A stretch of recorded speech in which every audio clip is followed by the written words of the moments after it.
जय श्री कृष्ण। भक्तों, आप सभी लोग जानते हैं कि 10 फरवरी 2026 यानी मंगलवार को पड़ रही है फाल्गुन महीने की 9वीं तिथि, जो बहुत ही खास है। और भक्तों, ये वह तिथि है जो फाल्गुन मास में पड़ने वाली सबसे बड़ी तिथि है, क्योंकि ये मंगलवार के दिन पड़ रही है और इसका बहुत ही बड़ा और विशेष महत्व होता है।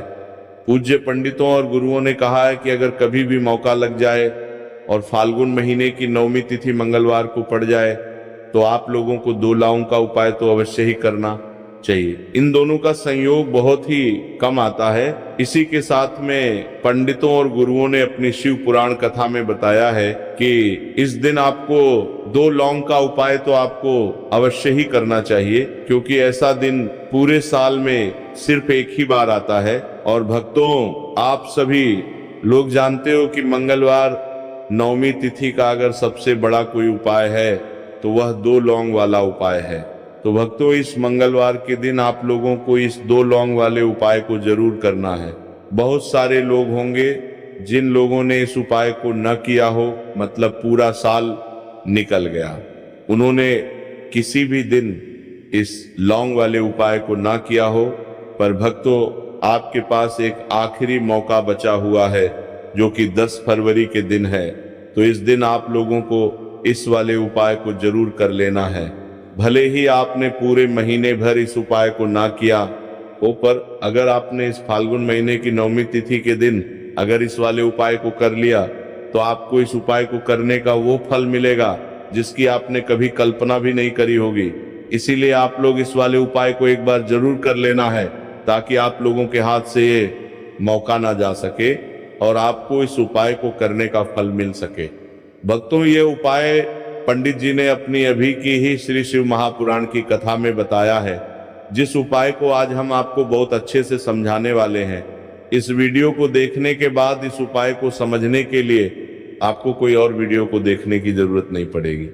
तो चलिए भक्तों, उपाय को शुरू करते हैं। देखिए, ये इस फाल्गुन महीने के मंगलवार 9वीं तिथि का दिन ये इतना खास होता है, इतना महत्वपूर्ण होता है। देखा गया है कभी बड़े बड़े पूजा पाठ अनुष्ठान से जो मनोकामना पूर्ण नहीं होते, फाल्गुन महीने के मंगलवार 9वीं तिथि के दिन एक छोटे से उपाय करने से ही आपकी मनोकामना पूर्ण हो जाती है। और बहुत सारे लोगों ने इस उपाय को किया भी है और उनको इस उपाय को करने का फल भी जरूर मिला है। अगर आप लोग भी इस उपाय को करना चाहते हैं तो आप इस उपाय को पहले अच्छे से समझ लेना, सुन लेना, उसके बाद करना। आपको इस उपाय का फल जरूर मिलेगा और इस उपाय को कर लेने से आपके घर में चाहे किसी भी प्रकार की दुख और समस्या क्यों ना चल रही हो, आपको उसका कारण भी नहीं पता है कि भाई ये समस्या किस कारण से चल रही है, उसका कुछ भी कारण हो सकता है। जैसे पितृदोष हो सकता है या किसी भी तरह का मंगल दोष भी हो सकता है। तो इस दिन आप लोगों को ये वाला उपाय कर लेना है। ये एक ऐसा उपाय है जिस उपाय को अगर किसी विशेष दिन पर किया जाए तो भाई उस विशेष दिन का जो है वह तो हमें मिलता ही मिलता है, पर हमने उस दिन पर इस उपाय को किया है तो हमें उससे भी बड़ा फल मिलता है और फल बहुत जल्दी मिलता है, क्योंकि आप इस उपाय को बहुत ही बड़े और विशेष दिन पर कर रहे हो। तो चलिए अब उपाय के बारे में बात करते हैं, लेकिन उससे पहले आप लोगों को ये जानना आवश्यक है कि आखिर ये उपाय किस समय करना है, किसको करना है और कैसे करना है। तो चलिए हम आगे आपको वीडियो में एक एक करके बता देते हैं। लेकिन उससे पहले अगर आप लोग हमारे चैनल पर पहली बार आए हैं या फिर मेरी आवाज आज पहली बार सुन रहे हैं तो हमारे चैनल को सब्सक्राइब जरूर कर लेना और इस वीडियो को लाइक करके कमेंट बॉक्स में श्री शिवाय नमस्तुभ्यम ओम नमः शिवाय जरूर टाइप कर देना। तो भक्तों, इस 2 लौंग वाले उपाय को हमें इस मंगलवार 9वीं तिथि के दिन कैसे करना है, किसको करना है, किस समय करना है और कहां पर करना है, ये सारे सवालों के जवाब आपको इस वीडियो में मिल जाएंगे। और जो ये वीडियो देखेगा भाई, उसको 2 लौंग वाला उपाय जरूर करना चाहिए, क्योंकि इस दिन लौंग का भी बहुत ही बड़ा और विशेष महत्व होता है। और जब बात आ जाए 2 लौंग की तो ये सोने सुहागा वाली बात हो जाती है और ये एक बहुत ही बड़ा उपाय हो जाता है इस मंगलवार 9वीं तिथि का। तो अब भक्तों इस 2 लौंग वाले उपाय को आखिर करना किसको है, सबसे पहले हम लोग वो बात जान लेते हैं। तो देखो, घर की जो बड़ी माताएं बहनें होती हैं, उन माताओं बहनों में से कोई भी एक बड़ी माता बहन इस वाले उपाय को कर सकती है। और भक्तों, अगर आप चाहे तो अपने घर में से सभी सदस्यों को भी इस उपाय को करवा सकते हैं। अगर किसी व्यक्ति की खुद की कोई मनोकामना है, खुद को की कोई दुख और परेशानी है जो कि वो अपने लिए ही करना चाहता है, इस वाले उपाय को तो वो खुद अपने लिए भी कर सकता है। बाकी अगर कोई घर में से ऐसा है जो कि अपने पूरे घर परिवार की सुख और शांति के लिए ये वाला उपाय करना चाहता है, तो भाई वो भी करना चाहता है, सकता है, उसमें भी कोई दिक्कत वाली बात नहीं है। कहने का मतलब यह है कि इस उपाय को हर एक सदस्य भी कर सकता है और पूरे घर परिवार के सदस्य के लिए घर की बड़ी माताओं बहनों में से कोई एक माता बहन भी कर सकती है। माताएं बहनें अगर घर में उपस्थित ना हो या वह ये वाला उपाय ना कर पा रही हो, तो फिर घर का कोई बड़ा सदस्य भी इस 2 लौंग वाले उपाय को कर सकता है, चाहे फिर वह पुरुष ही क्यों ना हो, उसमें कोई भी दिक्कत वाली बात नहीं है। अब भक्तों, इस लौंग वाले उपाय को हमें करना कहां पर है? देखो, हमें शिवलिंग के पास में जाकर करना है। बहुत सारे लोग प्रश्न करते हैं हर एक उपाय को करते समय, क्या हम इस उपाय को घर पर या मंदिर में कर सकते हैं? देखो, तो इस वाले उपाय को आप मंदिर में करोगे तो अच्छा रहेगा, घर पर नहीं करना इस वाले उपाय को। उसके बाद में भक्तों जो अगला प्रश्न निकल कर आता है वो ये आता है इस उपाय को लेकर कि आखिर इस उपाय को हमें किस समय करना है, सुबह के समय करना है कि शाम के समय करना है? तो देखो, इस वाले उपाय को आप लोग सुबह के समय भी कर सकते हो और शाम के समय प्रदोष काल में भी कर सकते हो। अब अगर आप पूछो कि भाई साहब सबसे उत्तम समय कौन सा रहेगा इस 2 लौंग वाले उपाय को करने का, तो हम आपसे बस यही कहेंगे कि इस उपाय को आप शाम के समय करेंगे तो ज्यादा बेहतर होगा। बाकी अगर सुबह के समय भी करेंगे तो भी अच्छा होगा, उसमें कोई भी दिक्कत वाली बात नहीं है। तो अब भक्तों, जो अगली सबसे बड़ी और महत्वपूर्ण बात आती है वो ये आती है कि सुबह अगर हम उपाय को करेंगे तो हमें कितने बजे से लेकर कितने बजे तक के बीच में करना है, और शाम के समय प्रदोष काल में करेंगे तो हमें कितने बजे से लेकर कितने बजे के बीच में करना है। तो देखो, सुबह जितनी जल्दी हो सके आप उपाय को करने की कोशिश करना।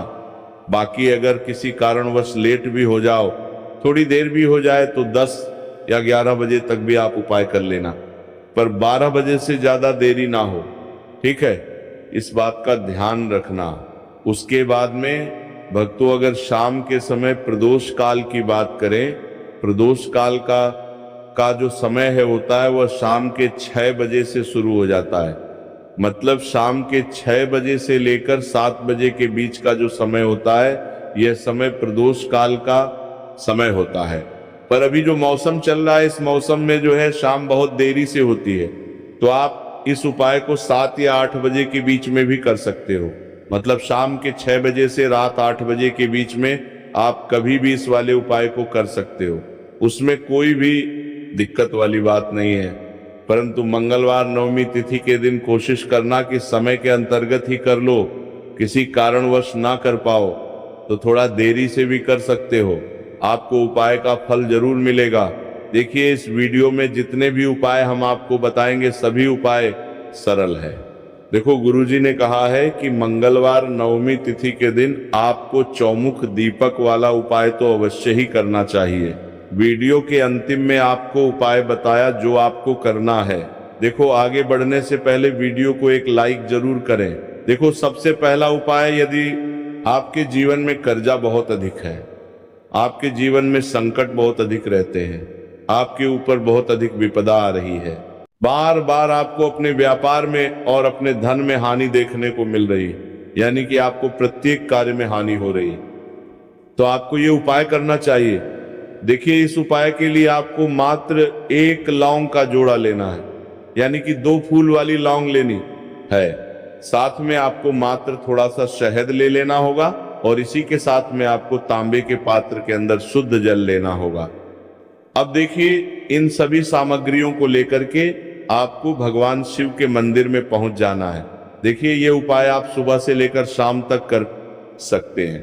तो सबसे पहले तो आपके पास जो 2 फूल वाली लौंग है उन्हें आपको शहद के अंदर अच्छे से डूबना है, यानी कि दोनों लौंग पर आपको अच्छे से शहद का लेपन कर देना है। अब आपको जो आपके पास एक लौटा जल है, सबसे पहले तो उसे शिवलिंग पर धीरे धीरे समर्पित करना है और श्री शिवाय नमस्तुभयम इस मंत्र का जाप करते हुए समर्पित कर देना है। अब आपके पास जो 2 फूल वाली लौंग है शहद से, उसे आपको शिवलिंग पर अर्पित करना है और आपको प्रार्थना करनी है कि जीवन में जो रोग की स्थिति है वह समाप्त हो, जीवन के जो संकट और समस्याएं हैं वो सभी समाप्त हो, जीवन से जो कर्ज की समस्या है वो समाप्त हो। इस प्रकार से प्रार्थना करते हुए यह जो 2 फूल वाली लौंग ही शहद संयुक्त, इससे आपको शिवलिंग पर अर्पित कर देनी है। आपकी जो भी समस्या होगी इस मंगलवार नवमी तिथि के दिन अवश्य ही समाप्त हो जाएगी। तो इस प्रकार से आपको पहला उपाय करना है। अब हम बात कर लेते हैं दूसरे उपाय के बारे में। देखो ये उपाय आपके लिए सर्वश्रेष्ठ होने वाला है। देखिए, इस उपाय के लिए आपको मात्र 5 हरे मूंग के दाने आपको साबुत लेने हैं, खंडित नहीं होने चाहिए, इस बात का ध्यान रखें। और इसी के साथ में आपको एक तांबे के पात्र के अंदर अपने घर से शुद्ध जल ले लेना है। अब भक्तों, इन सभी सामग्रियों को लेकर के कि आपको सीधे पहुंच जाना है भगवान शिव के मंदिर। मेन देखिए, इस उपाय को भी आप सुबह भी कर सकते हैं और शाम के समय में भी कर सकते हैं। देखिए, भगवान शिव के मंदिर में पहुंचने के बाद आपके पास जो 5 हरे मूंग है, उनमें से पहला जो हरा मूंग है आपको शिवलिंग के सामने जो नंदी महाराज होते हैं और उनका जो पैर उठा हुआ होता है, वहां पर आपको पहला हरा मूंग समर्पित कर देना है और आपको ओम नमः शिवाय इस मंत्र का जाप कर लेना है। फिर आपको दूसरा हरा मूंग लेना है और शिवलिंग पर जो श्री गणेश जी वाला स्थान होता है वहां पर आपको ये दूसरा हरा मूंग समर्पित कर देना है, यानी कि शिवलिंग के सीधे तरफ आपको ये दूसरा हरा मूंग समर्पित करना है। और फिर आपको ओम नमः शिवाय या फिर ओम लक्ष्मी नारायण नमः इस मंत्र का जाप कर लेना है। तीसरा हरा मूंग का दान आपको भगवान शिव की सबसे प्रिय पुत्री माता अशोक सुंदरी वाले स्थान पर समर्पित करना होगा। शिवलिंग की जो जलाधारी होती है, जहां से जल बह के आता है, उसी जलाधारी के बीच में जो कहीं ना कहीं उठी वही लाइन होती है सांप की आकृति के रूप में, वहीं पर आपको तीसरा हरा मूंग समर्पित करना है और फिर आपको ओम नमः शिवाय इस मंत्र का जाप कर लेना है। अब भक्तों, चौथा जो हरा मूंग है उसे आपको भगवान कार्तिकेय जी का जो स्थान होता है शिवलिंग पर, वहां पर आपको ये चौथा हरा मूंग का दाना समर्पित कर देना है और आपको ओम नमः शिवाय इस मंत्र का जाप कर लेना है। अब भक्तों, आपके पास जो 5वां और अंतिम हरा मूंग बचा हुआ है उसे आपको उसे जल के पात्र के अंदर डाल देना है और इस हरे मूंग से युक्त जल से आपको भगवान शिव के शिवलिंग का अभिषेक कर देना है। जल आपको बिल्कुल धीरे धीरे समर्पित करते जाना है और लगातार आपको शिव महापुराण के मूल मंत्र श्री शिवाय नमस्तुभयम इस मंत्र का जाप करते रहना है। फिर आपको शिवलिंग के सामने बैठकर, यदि आप अपने बच्चों के लिए ये उपाय कर रहे हैं, यदि आप अपने बच्चों की बुद्धि, ज्ञान और विवेक के लिए उपाय कर रहे हैं, तो उसके लिए आपको प्रार्थना कर लेनी है। या फिर व्यापार में वृद्धि करने के लिए उपाय कर रहे हैं तो उसकी कामना करते हुए आपको प्रार्थना कर लेनी है। या फिर अपनी नौकरी के लिए कर रहे हैं, या फिर अपने इंटरव्यू के लिए, या फिर धन की प्राप्ति के लिए कर रहे हैं। जिस भी कामना के लिए आप उपाय कर रहे हैं उसे परिपूर्ण करने के लिए आपको महादेव से प्रार्थना कर लेनी है और फिर आपको वापस अपने घर आ जाना है। जिस भी पूज्य गुरु जी ने कहा है कि जो भी व्यक्ति इस उपाय को कर लेता है तो यकीन मानिए आपके जीवन की जो सारे संकट, कष्ट और बाधाएं हैं वो सभी समाप्त होंगे। अब हम बात करते हैं अगले उपाय की। इस उपाय के लिए आपको एक दीपक लेना है। दीपक आप मिट्टी का भी ले सकते हैं और शुद्ध आटा मढ़कर उसका दीपक भी आप तैयार कर सकते हैं। दीपक के अंदर गोल बाती का प्रयोग करना है और दीपक के अंदर आपको शुद्ध घी का प्रयोग करना है। इसी के साथ में आपको मात्र एक फूल वाली लौंग लेनी होगी। अब एक दीपक और एक फूल वाली लौंग लेकर के सीधा आपको पहुंचना होगा बरगद के वृक्ष के वहां पर। देखिए, सबसे पहले तो आपके पास जो एक फूल वाली लौंग है उससे आपको बरगद के वृक्ष की जड़ में समर्पित करना है। देखिए, अगर आपके जीवन में कोई भी बड़ा संकट आने वाला है, कोई भी बड़ा कष्ट आने वाला है, तो वह इस उपाय के माध्यम से दूर होने वाला है। महादेव की विशेष कृपा रहेगी कि जो भी संकट आपके जीवन में आने वाला होगा वह भी दूर हो जाएगा। तो आपको एक लौंग समर्पित करनी है बरगद के वृक्ष की जड़ में, और वहीं पर आपको जो है गोलबाती व दीपक जो आप लेकर के गए हैं उससे भी वहां पर प्रज्वलित कर देना है। देखिए, जब भी आपको जीवन में साल लगने लगे कि आपके जीवन में कुछ भी अच्छा नहीं चल रहा है, तब भी आपको कोई उपाय करना है। तो इस प्रकार से आपको ये उपाय करना है। अब हम जान लेते हैं चौथे विशेष उपाय के बारे में। देखिए, यदि आपके विवाह में, शादी में कोई भी समस्या आ रही है, यदि आपका जो कर्ज है वो दिन पर दिन बढ़ते ही जा रहा है, तो आपको ये चमत्कारी उपाय करना चाहिए। कोई भी समस्या अगर जीवन में है तो उसे दूर करने के लिए आपको ये उपाय करना चाहिए। मंगल दोष से जुड़ी हुई समस्या भी है, तब भी आपको ये उपाय करना चाहिए। देखिए, इस उपाय के लिए आपको एक तांबे के पात्र के अंदर अपने घर से शुद्ध जल लेना है, और इसी के साथ में आपको एक चुटकी लाल चंदन लेना होगा।